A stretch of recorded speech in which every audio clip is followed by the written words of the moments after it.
Une femme oublie-t-elle l'enfant qu'elle allaite? N'a-t-elle pas compassion du fils qui est sorti de son ventre? Même si elle l'oubliait, moi je ne t'oublierai jamais. Vois, je t'ai gravé sur mes mains.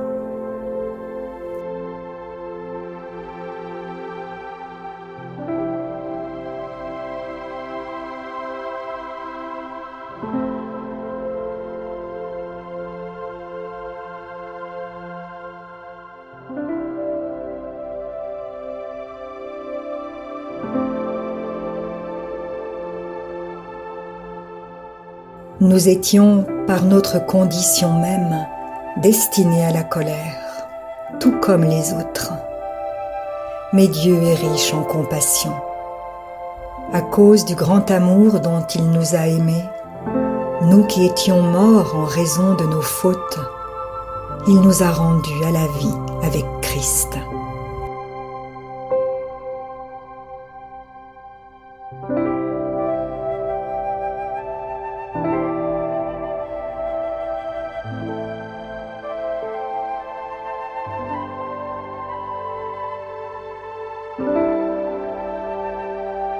En effet, le Fils de l'homme est venu chercher et sauver ce qui était perdu.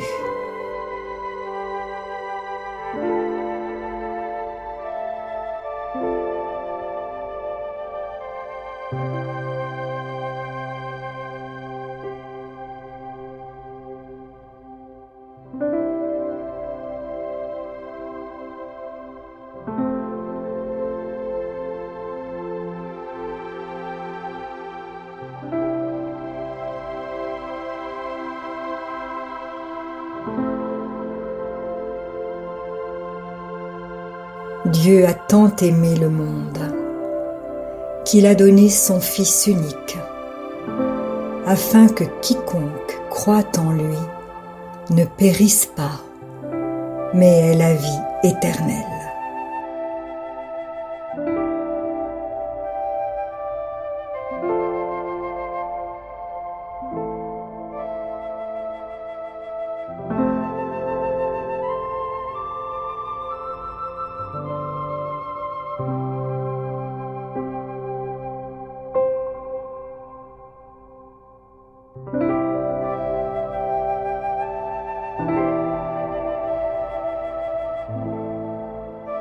Voyez quel amour le Père nous a témoigné, pour que nous soyons appelés enfants de Dieu.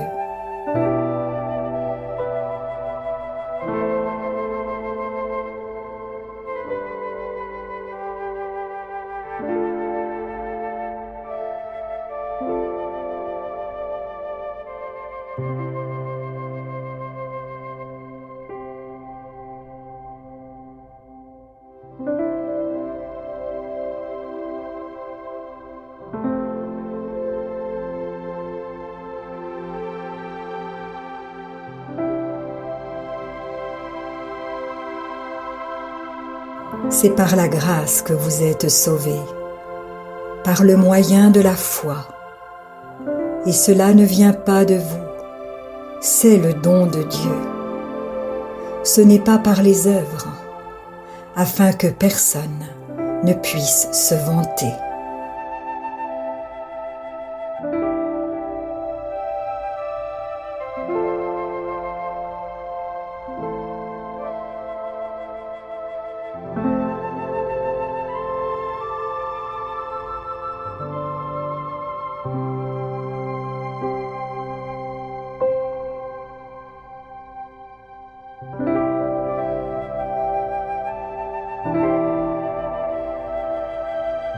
Que le Christ habite dans votre cœur par la foi. Je prie que vous soyez enracinés et fondés dans l'amour, pour être capables de comprendre avec tous les saints quelle est la largeur, la longueur, la profondeur et la hauteur de l'amour de Christ, et de connaître cet amour qui surpasse toute connaissance, afin que vous soyez remplis de toute la plénitude de Dieu.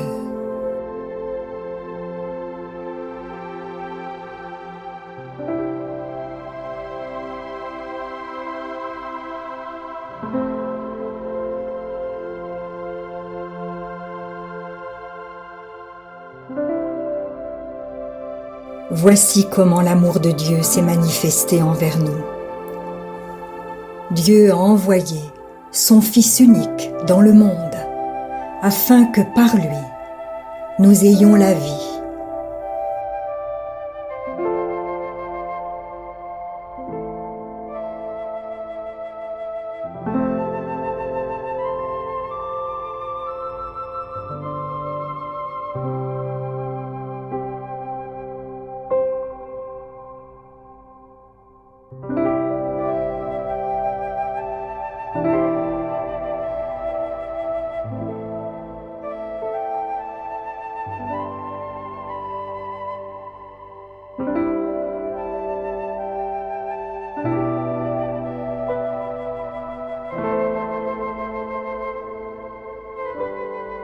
Et cet amour consiste non pas dans le fait que nous avons aimé Dieu, mais dans le fait que lui nous a aimés et a envoyé son Fils comme victime expiatoire pour nos péchés.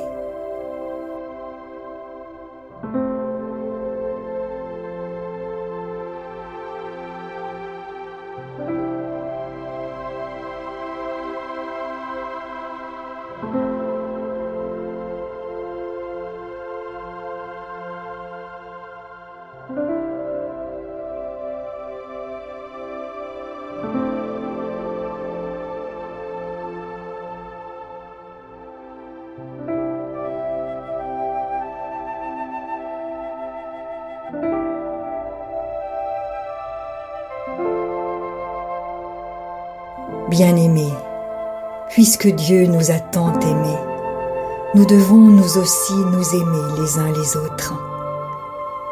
Personne n'a jamais vu Dieu. Si nous nous aimons les uns les autres, Dieu demeure en nous et son amour est parfait en nous.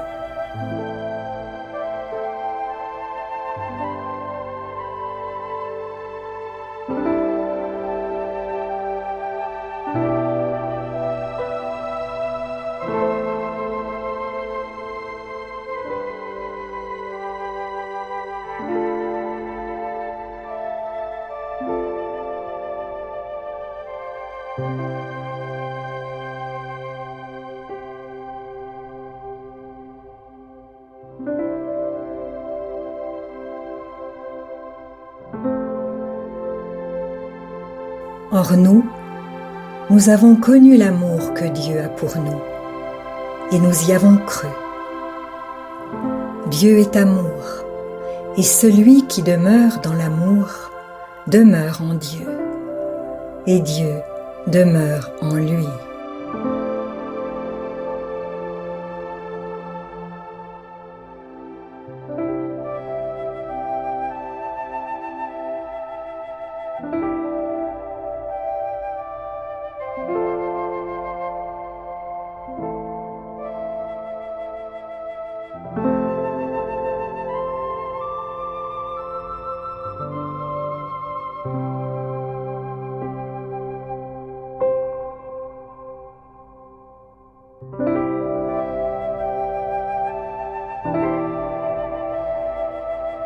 C'est en cela que l'amour est parfait en nous, de sorte que nous aurons de l'assurance le jour du jugement, parce que nous sommes dans ce monde tel que lui, il est.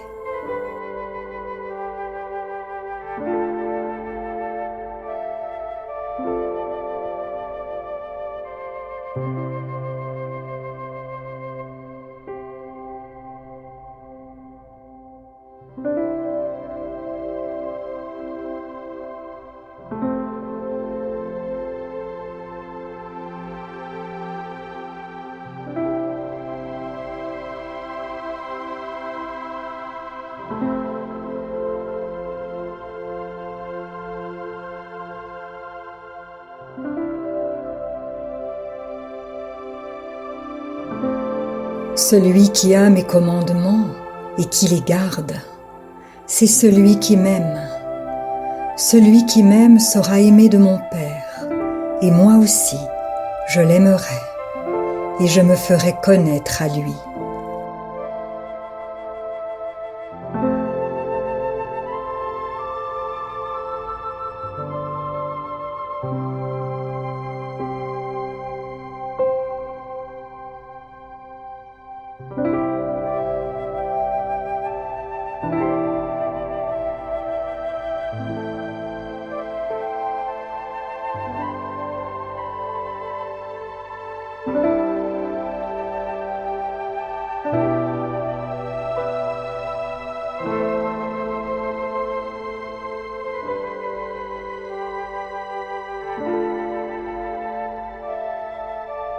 Comme je vous ai aimé, vous aussi, aimez-vous les uns les autres. C'est à cela que tous reconnaîtront que vous êtes mes disciples, si vous avez de l'amour les uns pour les autres.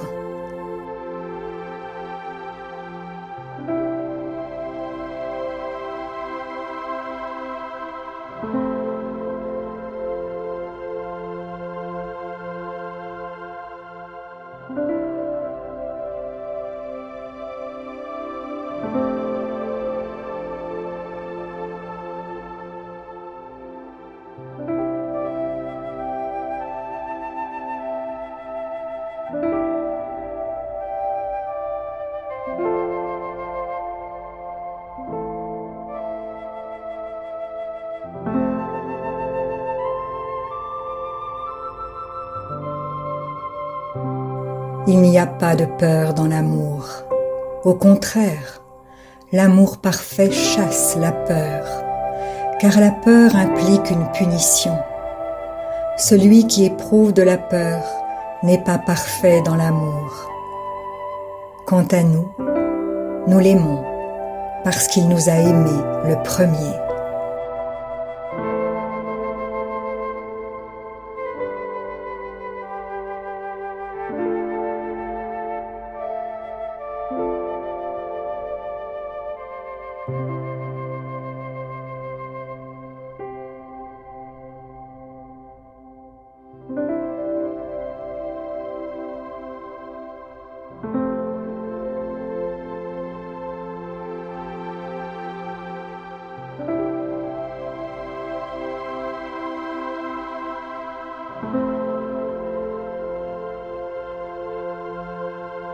Tout comme le Père m'a aimé, moi aussi, je vous ai aimé, dit le Seigneur. Demeurez dans mon amour. Si vous gardez mes commandements, vous demeurerez dans mon amour, de même que j'ai gardé les commandements de mon Père et que je demeure dans son amour.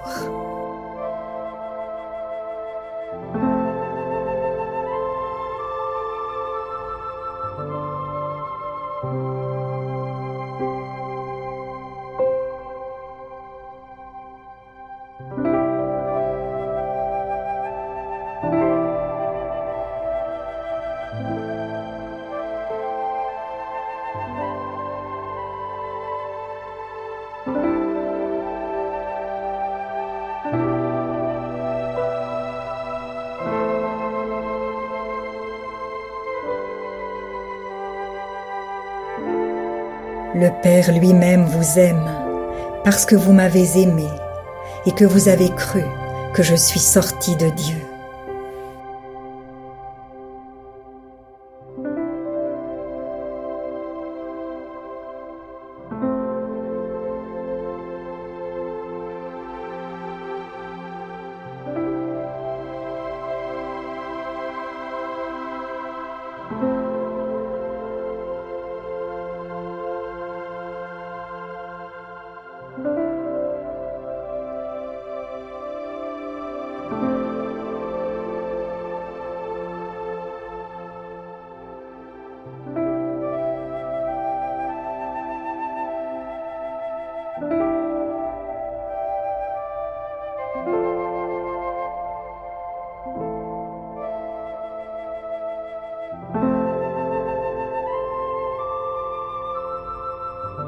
L'amour de Dieu est déversé dans notre cœur par le Saint-Esprit qui nous a été donné. En effet, alors que nous étions encore sans force, Christ est mort pour des pécheurs au moment fixé. Voici comment Dieu prouve son amour envers nous. Alors que nous étions encore des pécheurs, Christ est mort pour nous.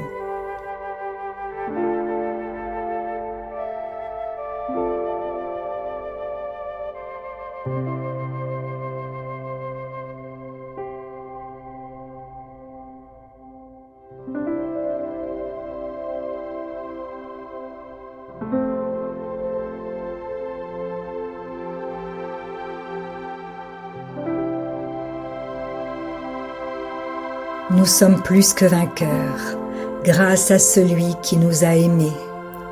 En effet, j'ai l'assurance que ni la mort, ni la vie, ni les anges, ni les dominations, ni le présent, ni l'avenir, ni les puissances, ni la hauteur, ni la profondeur, ni aucune autre créature ne pourra nous séparer de l'amour de Dieu manifesté en Jésus-Christ notre Seigneur.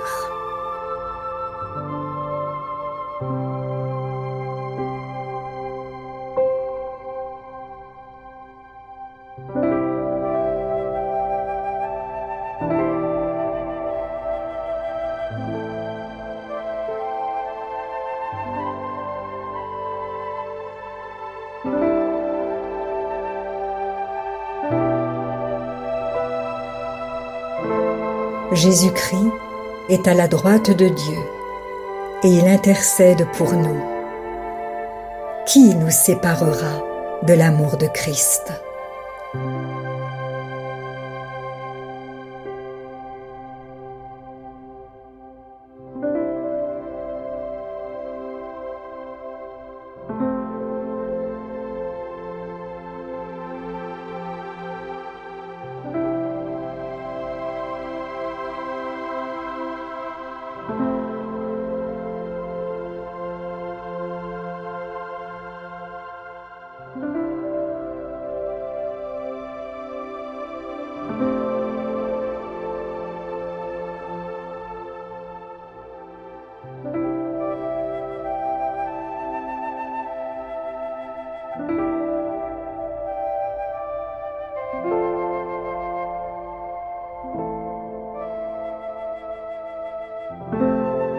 Seigneur, c'est par tes bontés que l'on vit.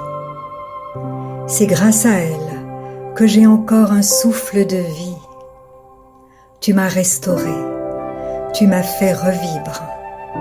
Mon amertume même s'est changée en bien-être.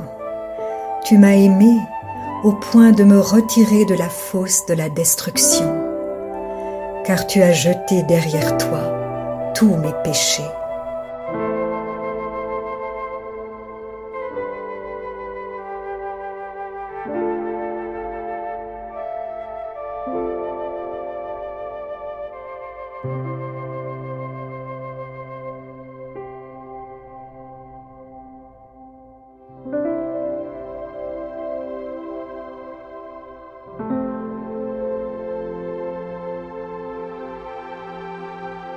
Le Père éternel t'aimera, il te bénira et te multipliera. Il bénira tes enfants, le produit de ton sol, ton blé, ton vin nouveau et ton huile, les portées de ton gros et de ton petit bétail, dans le pays qu'il a juré à tes ancêtres de te donner.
Si la parole de Dieu touche votre cœur, ne l'endurcissez pas. C'est Jésus qui se manifeste. Il vous dit, « Voici, je me tiens à la porte et je frappe. Si quelqu'un entend ma voix et ouvre la porte, j'entrerai chez lui, je souperai avec lui et lui avec moi. » Alors, si vous n'avez pas encore fait de Jésus votre Sauveur et votre Seigneur personnel, vous pouvez maintenant le faire. Déclarez à haute voix et d'un cœur sincère, « Père, je te remercie parce que tu as envoyé Jésus-Christ mourir sur la croix pour mes péchés et tu l'as ressuscité des morts.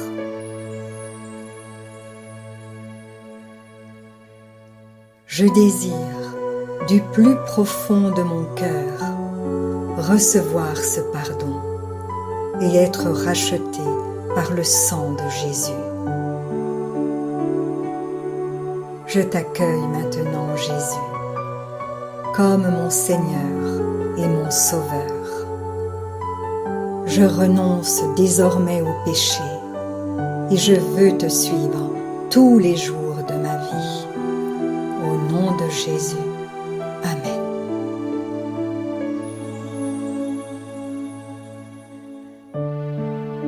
Continuez de vous fortifier et de vous purifier par la parole de Dieu. La foi vient, mais elle ne vient que d'une seule source, de ce qu'on entend de la parole de Christ. Demandez à l'Esprit Saint de vous guider et de vous éclairer dans sa connaissance. Vous verrez que peu à peu, il vous révélera ce que ne peuvent comprendre ceux qui ne vont pas dans la parole.